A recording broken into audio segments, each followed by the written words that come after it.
Hello guys, দেখো স্বাগতা শুধু সারাদিন জল খায়, আদার্স কিচ্ছু খায় না। দেখো শুকিয়ে কি হয়েছে, কে যে কি করে দিয়েছে মেয়েটাকে, মানে খারাপ কিছু করে দিয়েছে। মেয়ে যদি ভালো না থাকে, মেয়ে যদি কিছু একটা হয়ে যায়, কে করেছে জানি না। তো আমি আমাদের এখানে মনসা মন্দিরে দেখিয়েছি, পয়সা ফেলে দেখিলে বলে দেয় কোথায় কি হয়েছে না হয়েছে। তো মেয়েটাকে দেখো কত কি করেছে লোককে খারাপ। তো মেয়ে দেখো শুকিয়ে কি হয়েছে, কিছুদিনে মেয়ে দেখো কতটা শুকিয়ে গেছে, কেমন ছিল আর কেমন হয়ে গেছে, একদম হাড্ডি হয়ে গেছে।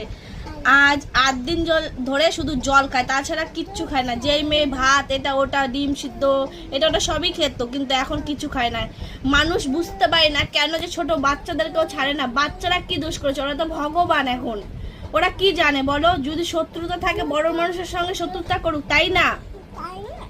তো দেখো মেয়েটাকে এমন অবস্থা করেছে, এমন ঘায়ল করে দিয়েছে, মানে সামনে থেকে দেখলে তোমরা বুঝতে পারো না। মেয়েটার এমন অবস্থা করেছে, চেহারা খুবই খারাপ করে দিয়েছে। যেই মেয়ের আমার ওয়েট ছিল মানে 12 কিলো, সেই মেয়ের 10.5 কিলো করে দিয়েছে ওয়েট, মানে 2 সপ্তাহতে। ডাক্তারের কাছে নিয়ে যাচ্ছি, ডাক্তারে ওখানে কোনো ওষুধই ধরছে না, থানে বলে দিয়েছে কোনো ওষুধ ধরবে না, ওকে এরকম কিছু করে রেখেছে। তো চলো আর কি বলবো, ভালো লাগছে না, মেয়েটাকে নিয়ে খুব টেনশনে আছি।